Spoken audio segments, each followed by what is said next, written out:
누가복음 16장에서 주인에게 부자에게 빚진 두 사람이 대표적인 예로 나오는데 그 두 사람만의 빚의 양이 어마어마하다는 사실을 저희가 배웠습니다. 우리말 성경에 나오는 그 단위는 기름 100말, 밀 100석 이렇게 되어 있지만 원문에 의하자면 기름 100바스, 기름 100바스 이렇게 빚져 있습니다. 또 밀은 100코르다 이렇게 되어 있습니다. 바스는 구약 성경에는 밭이라는 단어로 나옵니다. 바스. 시옷을 느렸으면 바스고 앞에다 붙이면은 밭이 되지 않습니까? 그러니까 기름 100밭 이렇게 불러도 되고 기름 100바스 이렇게 불러도 됩니다. 원래 기름 100마를 빚졌는데 말은 바스라는 분량은 에바하고 같다. 그래서 에바를 기준으로 생각을 하시면은 이해하시기가 좀 쉬울 겁니다. 에바는 뒤주 사이즈다. 왜냐하면 성경에 에바 단어가 많이 나오잖아요. 스가랴서에도 에바가 나오잖아요. 그 에바가 있는데 그 속에 스가랴서에 보면 그 속에 음료가 들어있잖아요. 그럼 바벨론으로 하나님이 보내시잖아요. 신할 땅으로. 쉽게 얘기해서 그곳에 속하기 때문에 보내버리시는 거예요. 스가랴서에서 나오는 환상은 그리스도 예수께서 우리에게 오셔서 하실 그 일들에 대한 놀라운 구속에 대하여 말씀하고 있는 것인데 주님이 오셔서 우리 속에 세상을 사랑하고 또 그리스도 아닌 것들을 사랑하는 이 부정한 영혼, 음료와 같은 것을 본래 속한 그 지역으로 되돌려 보내시는 것이다. 이 놀라운 일들을 우리 안에서 주님이 행하시는 것이죠. 이제 그러한 비전을 우리가 말씀 안에서 이제 보고 이것을 이루시는 것은 그리스도다라는 것을 저희들이 알 수 있습니다. 자, 빚의 규모가 그러므로 기름 100바스인데 바스는 에바 이렇게 말할 수 있는데 기름 100에바라고 이야기를 하지 않는 것은 에바는 고체, 곡식에 대하여 주로 쓰는 단위이기 때문에 그렇습니다. 기름은 또 포도주, 액체에 있어서는 에바라는 고체형 단위를 쓰지 않고 바스를 씁니다. 그래서 기름 100바스가 빚인 거죠. 밀은 100석으로 우리말에 되어 있지만 밀이 100석이 아니라 100코르다. 원문에 의하면 코르인데 이 코르는 에바가 10개입니다. 그러니까 100석은 100코르는 쉽게 얘기해서 1000에바가 되겠네요. 어마어마한, 제가 이것을 말씀드리는 이유는 이 단위를 이제 제가 앞으로 몇 번 더 계속 여러분에게 상기시켜 드릴 것입니다. 그래서 이 단위가 익숙해서 이 빚진 전체의 규모가 상징하는 우리가 하나님 앞에서 얼마나 빚졌는가라는 것을 볼 수, 바로 그러한 말씀으로 저희들에게 이해돼야 되기 때문에 제가 이 단위에 대해서 또 말씀을 드릴 겁니다. 그래서 이 강의를 들으시다 보면 이제 저절로 그 빚의 규모가 얼마나 되는지 알게 될 것이고 이 두 사람의 빚의 규모가 바로 저와 여러분이 우리의 겉사람과 속사람이 총체적으로 하나님 앞에 빚져 있는 그런 인생으로 사는 것을 우리가 깨달을 수 있습니다. 자, 기름 100바스, 밀 100코르죠. 자, 코르는 호멜과 같은 말입니다. 자, 그러니까 바스는 에바하고 같은 단위라면 코르는 호멜과 단위가 같습니다. 그러니까 밀 100석은 밀 100코르, 100호멜, 100호멜 빚진 것이다. 그래서 한 호멜은 10에바가 되겠죠. 호멜, 코르 같은 단위, 10배의 에바다 이렇게 생각할 수 있습니다. 계시록 6장 6절에 보면 세 번째 인을 떼면서 하나님께서 이제 역사를 주관하시면서 말 대신 그리스도 예수를 이 땅에 보내시며 그분이 세계의 모든 경제적인 문제까지도 주관하고 계시는 분임을 우리들에게 알려주고 있잖아요. 우리가 주 예수님 믿는 게 종교적인 요소만 주님의 주관하라고 믿는 게 아니잖아요.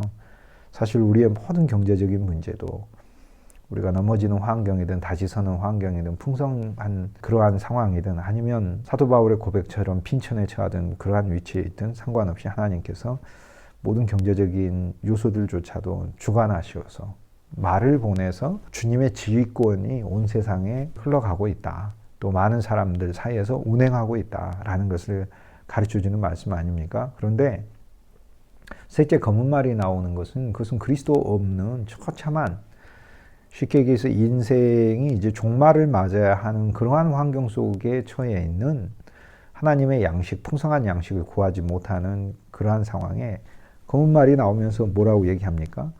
밀 한 대에 한 데나리온이고 보리석 대에 한 데나리온이다 이렇게 얘기를 해요. 자, 에바는 여기 대로 하자면은 약 22대에서 즉 리터죠. 22리터에서 40리터까지 즉 40대죠. 40대의 분량입니다. 그러니까 한 에바를 빚지면 한 에바를 비추면 밀인데요. 지금 밀이에요. 밀인데 한 에바를 비추면 한 데나리온에 내가 하루 종일 일해 가지고 사는 게 한 에바에 22분의 1 또는 40분의 1 살 정도로 물가가 어마어마하게 폭증을 했고 우리의 삶은 어렵고 물질적인 양식도 구하기가 어려운 아프리카 들판 같은 그런 현실이고 또 하나님의 말씀도 생명과 영이 가득한 그런 말씀을 구하기가 어려운 환경이다. 그것이 바로 종말인 것이다 라고 계시록 6장 6절에서 보여주고 있습니다. 자, 그렇다면 우리가 흉년으로 치자면 지금 풍년이 되면 이 빚을 금방 갚아버렸을 거 아닙니까? 누가복음 16장에 나오는 빚진 두 사람이. 그런데 흉년에 바로 이 단위로 이렇게 보자면 빚의 규모는 상상할 수가 없어요. 빚의 규모는요. 밀만 가지고 따지면요. 기름도 100바스나 빚졌잖아요. 근데 기름은 훨씬 더 귀한 것이기 때문에 쉽게 얘기해서 기름 100바스에 빚진 것은 밀 100코르. 단위는 10배이지만은 가격은 같은 것이죠. 그렇기 때문에 이중으로 2배로 빚져 있는 것이다. 우리가 그렇게 얘기를 할 수 있는 것이죠. 밀 100석, 밀 100코르를 빚져 있는데 한 에바를 빚지면 즉 1000에바를 빚져 있잖아요. 한 에바를 빚지면은 22리터에서 40리터 사이에서 빚져 있는 거예요. 그러니까 하루 종일 일해가지고 한 데나리온을 내가 벌어서 1리터를 사는 겁니다. 한 되를 사는 거니까. 즉 에바의 22분의 1을 사요. 그렇다면 한 에바를 사기 위해서는 내가 쉽게 얘기해서 돈으로 얼마를 벌어야 하는 거죠? 약 22데나리온에서 40데나리온을 벌어야 한다라는 겁니다. 정말 심각한 기근에서는 40데나리온을 벌어야 한 에바를 사는 거고 이제 일반적인 처참한 기근의 상태에 있어서는 22데나리온. 제가 이렇게 말씀드리는 거는 22 또는 40 이 한 에바를 구성하는 이 작은 단위의 이 숫자는 지역마다 달랐기 때문에 그렇습니다. 하지만 최소가 22리터. 어떤 데는 한 에바를 40리터로 사용하고 있는 그런 지역도 있었어요. 자, 그러면 작게 그냥 잡아서 22리터라고 하죠. 내가 22데나리온이 있어야 한 에바를 빚을 갚을 수 있다니까요. 그런데 1000에바를 빚졌잖아요. 밀로 하자면 1000에바 아닙니까? 100코르니까. 그러면 내가 돈을 얼마를 가져와야 하는 거죠? 23 곱하기 1000, 23,000 데나리온을 가지고 와야 돼요. 근데 23,000 데나리온이면요. 70년에서 80년 동안 노예 생활을 해서 내가 갚아야 되는 빚이에요. 이 빚의 규모가 그렇다. 이렇게 얘기를 할 수 있습니다. 이 부분에 대해서는 저희가 다음에 제가 또 이 단위를 더 훨씬 더 우리들에게 익숙하게 또 전달되게 하기 위해서 다시 한번 또 반복을 하겠습니다. 물론 이제 제가 다시 또 말씀을 드리긴 할 텐데 그러면 출애굽하고 나서 만나가 내렸을 때 사람들이 그 만나를 호멜로 거두었다고 하는데 정확히 이야기하면 호멜로 거둔 게 아니고요. 호멜이 아니라 오멜로 거두었어요. 그래서 호멜과 오멜은 다릅니다. 호멜은 여기 나와 있는 코르. 아주 열 에바 단위의 큰 것이고 이 오멜은 작은 단위입니다. 에바보다 더 작은 단위인 세아. 세아가 이제 세아가 한 에바잖아요. 그 세아보다도 훨씬 더 작은 단위가 실은 오멜입니다. 그래서 오멜로 거두었다. 그건 충분히 내가 먹을 수 있는, 우리 가족이 먹을 수 있는 양식이에요. 그래서 그건 호멜이 아니고 오멜이에요. 단위가 다릅니다. 하지만 호멜은 성경 곳곳에서 참으로 우리들이 정말 흥미롭게 볼 수 있을 정도로 곳곳에서 등장하는데 그런 부분들은 다시 살펴보도록 하겠습니다. 주인이 누가복음 16장 2절에 보면은 이 청지기를 불러서 16장 2절, 3절, 4절 동일한 형태예요. 청지기, 오이코스노모스를 불러 뭐라고 이야기하냐면 너의 직무를 세마라 이렇게 얘기를 해요. 너의 직무를 세마라. 오이코노미아를 세마라 이렇게 돼 있어요. 아예 오이코노미아 이렇게 돼 있어요. 명사형으로. 오이코노미아를 세마라 이렇게 돼 있어요. 오이코스노모스를 불러 오이코노미아를 세마라 이렇게 돼 있어요. 여러분 그러면 우리가 이제 오이코스노모스를 청지기 이렇게 번역을 하는데 사실상 이 주인집의 청지기는 그의 모든 재물을 다 맡아서 총체적 책임을 지는 재무장관과 같은 사람이다. 이렇게 얘기할 수 있거든요. 오이코스노모스는 그러니까 무엇을 위한 사람입니까? 오이코노미아를 위한 사람입니다. 오이코노미아는 근데 성경 안에서 번역을 우리가 여기에서는 청지기, 직무 이렇게 번역을 해놨고요. 고린도전서 9장에 가면은 뭐라고 번역을 해놨냐면 똑같은 오이코노미아라는 단어가 나오는데 거기는 사명 이렇게 번역을 해놨어요. 개역 개정 성경에 사명이라고 이렇게 해놨어요. 번역 잘못한 것이죠. 현저하게 부족한 번역이죠. 사명이 아닙니다. 오이코노미아. 그런데 에베소서 1장에 가면 경륜이라고 번역을 해놨어요. 하나님의 경륜. 그러니까 같은 단어인데 이건 번역자가 달랐기 때문에 그러겠죠. 오이코노미아인데 누가복음 16장에서는 지금 경륜을 말을 하는 겁니다. 그래서 청지기직한테 16장 2절에 주인이 뭐라고 얘기하냐면 경륜을 세마라 이렇게 얘기를 해요. 네가 지금까지 맡아서 했던 그 경륜이라는 것을 계산해봐라 라고 얘기를 해요. 저는 이 16장 2절을 우리가 주님 안에서 신앙적으로 들어야 될 필요가 있다고 생각합니다. 우리가 가지고 있던 경륜은 어떤 경륜이었는가? 하나님께서 때가 찬 경륜, 모든 때들이 가득한 경륜을 우리에게 에베소서 1장 10절에 보면 우리에게 주셨다고 했거든요. 모든 때가 가득한 경륜을 우리에게 주셨어요. 에베소서 1장 9절에. 그 모든 때가 가득한 새로운 경륜을 우리에게 주셨는데 이 새로운 경륜에 대한 우리의 이해가 주님이 우리를 깨우치셔야 하잖아요. 바디메어와 같은 우리의 눈을 띄워주셔야 되고 여리고 소경과 같은 우리의 눈을 띄워주셔야 되잖아요. 그래서 하나님의 경륜을 그래야 우리가 볼 수 있게 되는 건데 이 경륜을 우리가 보기 전까지는 우리가 깨닫기 전까지는 단순히 청지기가 맡은 일이라는 것이 주인의 어떤 여러 가지 일들을 관리하고 또 자기에게 속한 수입이나 재산을 늘리는 그런 방식으로 생각을 했다면 그것이 잘못 생각한 겁니다. 누가복음 16장에서 사용하는 이 오이코노미아는 성경 전체에서 가장 중요한 단어예요. 그리고 이 단어가 계속해서 성경에서 반복이 돼요. 그리고 이 단어 오이코노미아는 바로 하나님의 경륜.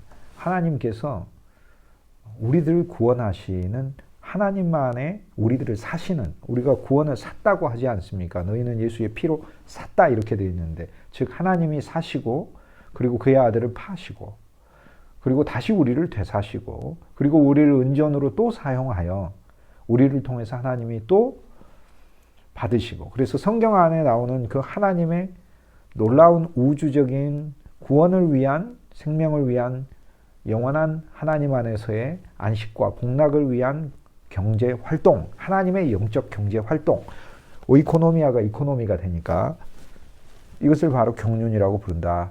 이렇게 말씀드릴 수 있습니다. 그래서 우리말 성경에서도 이렇게 여러 단어로 번역이 되는데 여기에서 누가복음 16장에서는 실은 정확히 이야기하면 그러니까 일관성 있게 이야기하자면 주인이 그를 불러서 네가 내 재물을 허비한다는 이야기가 있는데 이것이 어찌미냐 이렇게 말씀하시면서 너의 청지기 일을 다시 세마라. 청지기 일이라는 그 헬라어 원문 단어가 오이코노미아, 너의 오이코노미아를 다시 세마라 이렇게 얘기를 해요.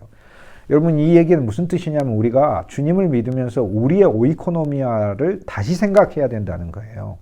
우리가 생각하는 오이코노미아, 하나님의 구원의 경제적 방법이 어떤 말씀이 있으면 말씀을 또 계명이 있으면 이 계명을 몇 개를 주고 몇 개를 지켰는가라는 하나님이 계산하시는 그런 방식의 율법의 경륜으로부터 그 아들 전체 안에 모든 풍성을 다 담으시고 우리를 향하여 장세전부터 주어졌던 하나님의 영원한 예정과 섭리뿐 아니라 타락 그때부터 시작됐던 모든 저주와 모든 형벌까지도 모든 것이 계산되는 새로운 경륜.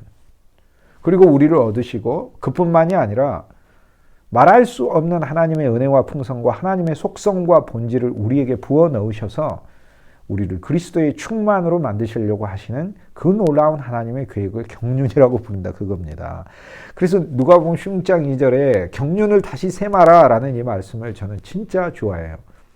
저는 경륜을 다시 셈하고 사는 것이 오늘날 우리들의 가정과 일터와 교회가 사는 길이다 이렇게 생각해요. 경륜을 다시 셈해야 돼요. 율법의 경륜으로 있는가? 은혜의 경륜으로 있는가? 믿음의 경륜으로 있는가? 생명의 경륜으로 있는가? 나의 청지기직에 내게 맡겨진 내가 알고 있는 하나님의 경륜이 나는 이전 때 이미 지나버린 그 율법의 경륜인가? 오이코노미아, 이 경륜이란 단어는 갈라디아서 4장 4절에 이스마엘로 예표되는 옛 경륜을 바울이 설명할 때도 우리가 어렸을 때는 누구 아래에 있죠? 우리의 후견인과 그렇죠. 선생 아래에 있다고 하잖아요.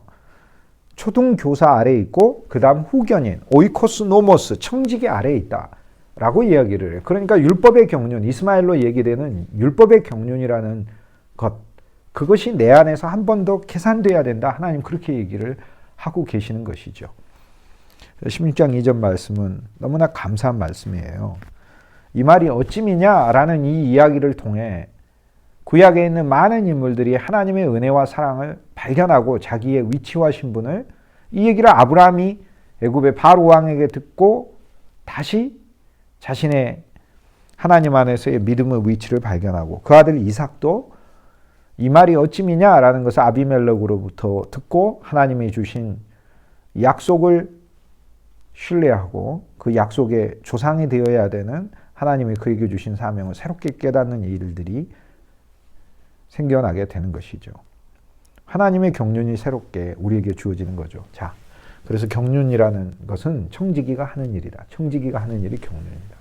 그런데 이 경륜이 무엇인가에 대해서 이제 오늘 저와 여러분이 조금 더 깊게 한 발자국 더 들어가 보려고 합니다. 누가복음 16장은 성경에서 가장 어려운 비유들 중에 하나다라고, 가장 어려운 비유다 이렇게 얘기할 수는 없지만 가장 어려운 비유들 중에 하나다라고 일반적으로 기독교 역사에 나오는 많은 하나님의 종들, 그 지도자들도 그런 유사한 이야기들을 하고 있습니다. 루터도 뭐 그렇게 얘기하고 초대교회에 있는 교부들도 누가복음 16장에는 불우한 청지기의 비유가 가장 해석이 난해하고 어려운 비유다 이렇게 이야기를 합니다.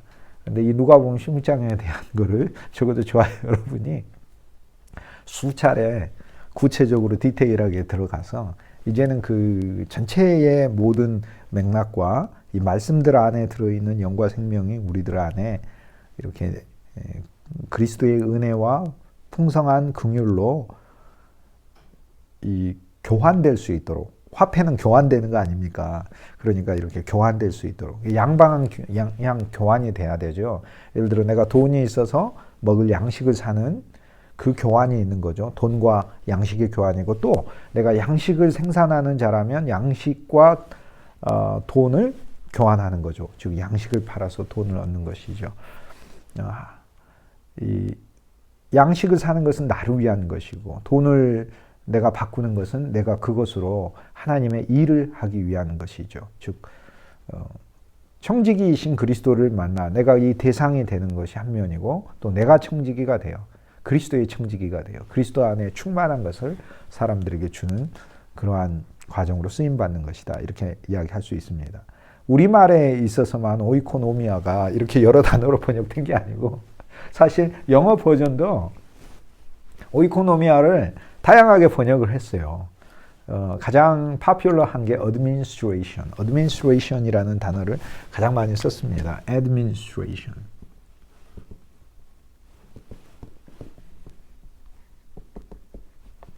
행정이라는 말이죠. 행정.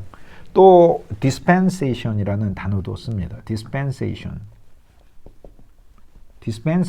이렇게 분배, 나누는 것을 이야기를 합니다. 나누는 거, 이렇게 각자의 몫에 맞춰서 나누는 거, dispensation. 왜냐하면 오이코노미아라는 이 단어에 노미아가 이제 나누어주다라는 가장 근본적인 뜻이 있기 때문에, 집에서 나눠주는 것이기 때문에, 그래서 dispensation은 이 본질에 더 가까운 직역을 한 그런 단어다 이렇게 얘기할 수 있고, administration은 이 집 안에서 나눠주는 일이라는 것이 집의 행정이다라는 의미로 행정 책임자라는 뜻이에요. 그래서 administration을 오이코노미아 이렇게 쓰기도 합니다. 또 task란 단어도 쓰고, 뭐 duty란 단어도 쓰고, responsibility 책임이라는 말도 쓰고, 영어 성경도 어떤 단어를 써야 하는지 여러 단어들이 많습니다. 그리고 economy, 오이코노미아를 현재적으로 해가지고 economy of God 이렇게 쓴 번역 본들도 있습니다. 그래서 이코노미도 하나죠.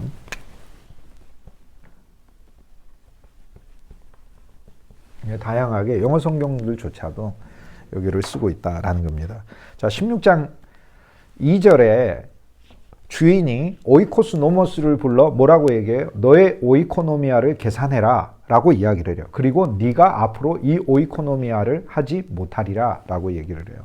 그 계산 결과가 잘못 나오거나 이것에 대한 명백한 그분의 주인의 심판이 나오겠죠. 그래서 이렇게 말씀을 하는 겁니다. 사실 이제 우리는 우리 개인으로 하자면 이 중간 단계에 우리에게는 주 예수 그리스도께서 구속이라는 것을 통해서 우리가 율법의 경륜 아래서 우리가 잘못한 많은 것들이 주 예수님의 십자가 안에서 주님과 함께 죽고 주님이 또 갚으시고 모든 갚음이 되시고 구속이니까 갚음이잖아요. 갚음이 되시고 심지어는 내 존재 자체에 대해서 그분께서 덮으시는 갚음이 되시는 거죠. 그리고 그리스도의 부활 안에서 우리를 새 경륜으로 인도하시는 그것을 체험하는 것입니다. 16장 2절에 오이코스노모스를 불러 오이코노미아를 계산해라, 정산해라 라고 이렇게 이야기를 합니다. 인생을 다시 돌아보게 하는 거죠. 그런데 이런 패턴이 16장 2절이 아닌 16장 3절에도 그대로 오이코노미아가 등장을 해요. 오이코노모스, 즉 쉽게 얘기해 16장 3절에 뭐라고 나와 있어요? 16장 3절에 청지기가 속으로 이르되 주인이 내 직분을 빼앗으니 내가 무엇을 할까? 이렇게 나와 있잖아요. 청지기 오이코스노모스가 속으로 이르되 주인이 내 직분을, 내 오이코노미아를 빼앗으니 내가 무엇을 할까?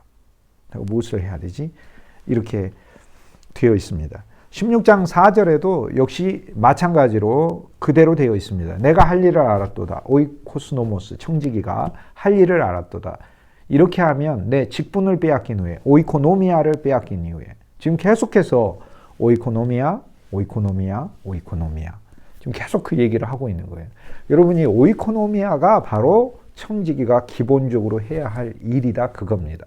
그러면 이 오이코노미아가 해야 하는 일이 무엇인가에 대하여 아직 우리는 이제 누가복음 16장 단계에 있으니까 주님 앞에 앉아있는 제자들 모습 아닙니까?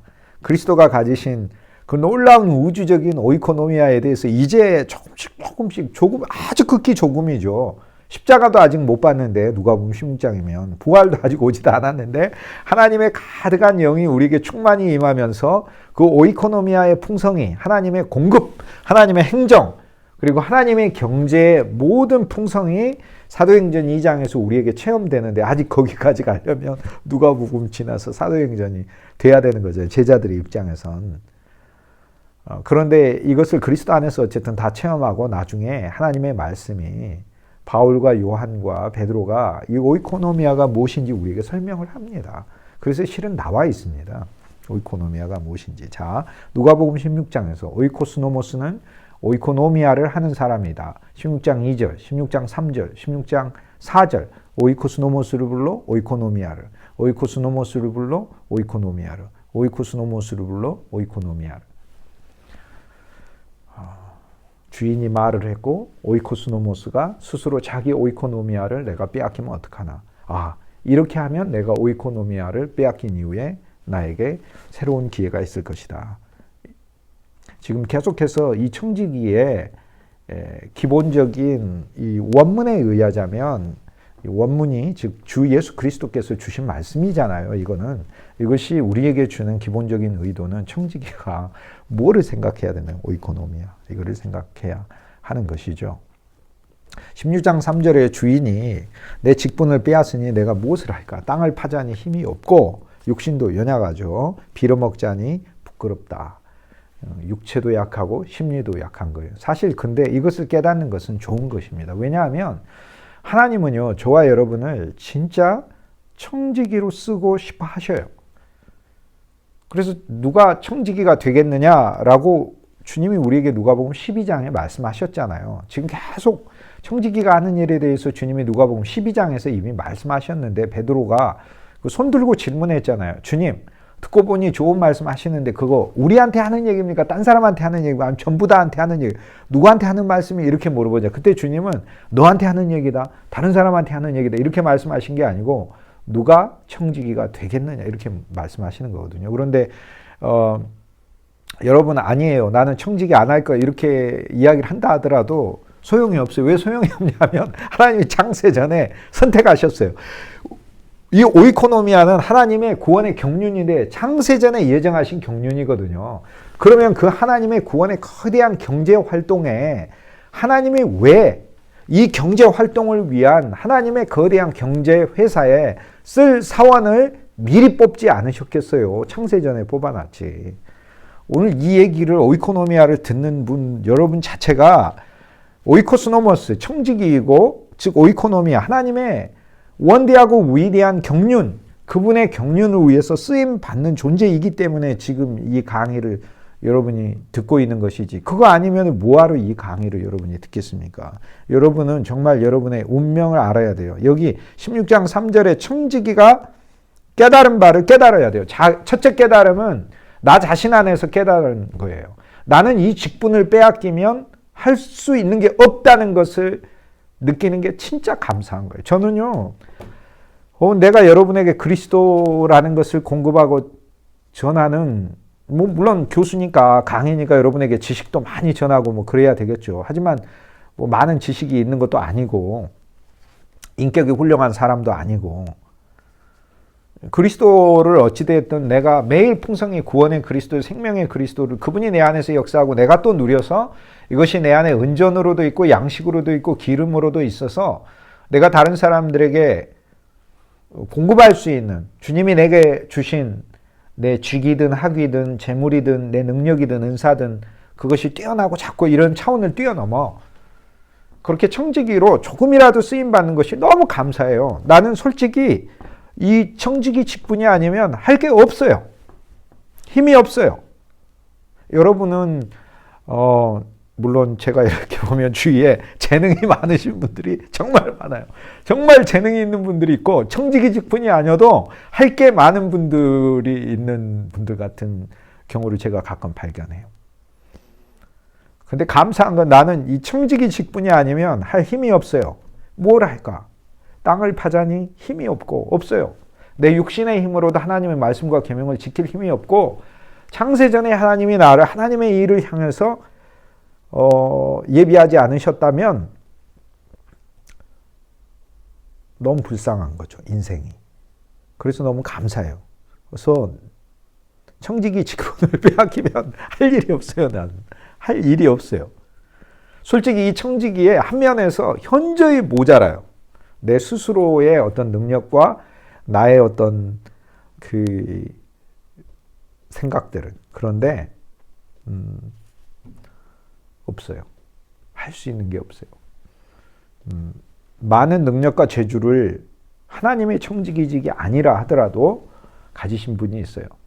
또 청지기직이라는 것은 이제 16장 중반에 보면 우리가 가진 모든 재능이든 학위이든 재물이든 무엇이든지 간에 그 속에 믿음을 넣어야 되고 믿음을 안 넣으면 불의한 재물이 되니까 그래서 하나님께 쓰임받는 그런 인생 자체가 되는 것이기 때문에 결국은 그때 진짜 청지기가 되는 것이거든요. 근데 이것이 아니면은 내가 방법이 없다. 여러분도 그걸 주님 앞에 고백했으면 좋겠어요. 공부하는 과정 중에 우리 호소에서 공부하는 과정 중에 하나님 내가 이 세상에서 어떤 나의 노력과 나의 의지로 생활하고 또 일하는 또 주님이 내게 말씀하셔서 일하는 그러한 방식의 어떤 주의 백성으로 사는 삶이 있지만 하나님이 나를 청지기로 부르셨는데 즉 그리스도 안에 있는 모든 진리와 보화 이것을 나로 하여금 가득 갖게 하셔서 소유하게 하시고 공동 상속자가 되게 하셔서 이것을 나눠주는 자로 주님이 나를 세우시는데 그러한 일에 있어서 나는 이 일이 아니면 정말 할 게 없습니다. 라고 생각합니다. 겸손히 고백하는 것은 실제 할 수 있는 게 있는데 근데 이제 겸손하게 이렇게 얘기하는 거고 정직하게 고백하는 건 진짜로 할 게 없는 거예요. 하나님의 청지기 외에는. 한 인생이 우리에게 주어졌잖아요. 이렇게 살다가 하나님 앞에 우리가 다 가는데, 영원한 장막에 들어가는데, 주님의 청지기로 여러분이 쓰임받는다는 것은 이것은 얼마나 감사하고 놀라운 일인지 모른다. 그래서 여러 과정에 있어서 주님의 진리에 대한 여러분의 탐구를 멈추지 마시라. 필요한 지식들 다, 쌓으실 것들, 다 필요한 것들 다 챙겨시라. 좋습니다. 왜냐하면 그 믿음을 넣으면 여러분이 불의한 재물이 되죠. 불의한 지식의 재물도 되지 않고 믿음을 넣으면 하나님의 의로운 재물이 되기 때문에 그렇습니다. 이 깨달음은 참으로 중요한 거죠. 4절에 또 깨달음이 있어요. 그래서 이 중에 깨달음이 있어요. 하나의 깨달음은 내 자신 안에서 나는 하나님 청지기 아니고서는 내 삶과 운명이 내가 할 게 없구나 라는 거. 얼마나 감사해요. 사실 다른 일들을 어떤 많이 할 수 있는 부분이 있었어도 다른 길은 실패했었을 거라고 저는 그렇게 제 삶을 분명하게 생각을 합니다. 16장 4절에 또 깨달은 건 뭐예요? 또 오이코노미아. 오이코노미아를 깨달았는데 오이코노미아를 뺏겨서 내가 아무것도 아닌 존재가 되기 전에 내가 깨달은 게 뭐냐면 오이코노미아를 하는 걸 깨달은 거예요. 왜냐하면 불러가지고 지금 오이코노미아, 청지기의 일을 하고 있잖아요. 선한 청지기의 일을 하고 있는 거거든요. 실은 이제 불의한 일이 아닙니다. 본래 주인에 순종하는 청지기의 모습을 했기 때문에 이 주인이 선한 청지기로 이제 보고 계시는 것이죠. 16장 4절에서 내가 할 일을 알았도다. 할 일을 알았어요. 뭐예요? 청지기 직분이죠. 청지기 직분을 빼앗기기 전에 청지기 직분을 해야 할 일이라는 것을 깨달았다라는 거고, 그 다음에 사람들이 나를 자기 집으로 영접하리라. 여기 집이 뭐죠? 집이 헬라어 원 단어가, 제가 집에 대해서 여러 번 헬라어로 얘기했잖아요. 오이코스. 그들이 나를 집으로 영접하리라. 오이코스. 즉 오이코노미아는 주님의 집을 짓는 건데, 이 주님의 집이 뭐예요? 주의 집은 그리스도 예수고 하나님의 품이고, 주의 집은 또 뭐예요? 교회죠. 이 모든 교회들이 또 뭐예요? 주의 집. 영원한 새 예루살렘 만들죠. 주의 집은 새 예루살렘의 개별 단위로 하자면 여러분이 주의 집입니다. 한 사람 한 사람이 집으로 나를 영접하리라. 이 경륜의 결과, 마지막 결과는 하나님의 영원한 집을 짓는 것이다. 이렇게 이야기할 수 있습니다. 우리는 우리가 할 일을 깨닫는 것이다. 자, 앞에 부분에서 저와 여러분이 이 빚의 규모가 얼마나 되는가라는 것을 보았습니다. 이 빚을 못 갚으면요, 못 갚고 이렇게 그냥 있게 되면 내 일생을 내가 노예로 이렇게 살아야 갚을 수 있는 정도의 빚의 규모예요. 오이코스노모스를 불러 오이코노미아를 계산하게 하시고, 이제 새 경륜을 우리로 하여금 계산하라는 겁니다. 하나님의 말씀을 읽으시면서 새 언약을 깨달았잖아요. 그럼 다시 구약의 말씀을 적용하시면서, 새 언약에 적용하시면서 오이코노미아, 하나님의 경륜 아래서 읽어가는 것이죠. 그 하나님의 경륜은 뭐예요? 작게는 한 사람을 얻어 그 한 사람 안에 그리스도 안에서 구원을 얻게 하고 은혜와 풍성과 긍휼을 가득 채우고 그 은혜와 풍성과 긍휼과 생명의 본질이신 그리스도 예수로 충만하게 하는 것이고, 작게는, 크게는 뭐예요? 이러한 모든 이들이 그리스도의 몸을 짓고 그리스도의 충만이 되게 하고 영원하신 아버지와 함께, 왜냐하면 아버지와 아들이 하나이고 아들이 아버지 안에 있고 아버지가 아들 안에 있고 우리는 아들 안에 있고 아들이 우리 안에 있으니까 영원히 하나가 되는 것. 이것이 바로 하나님의 경륜 아닙니까? 이 하나님의 경륜을 위해 저와 여러분이 쓰임 받았습니다. 저와 여러분이 이 일이 아니면 우리가 할 일이 없다라는 것을 느끼고 하나님 앞에 고백하면서 또 감사하는 그런 시간이 되었으면 좋겠습니다.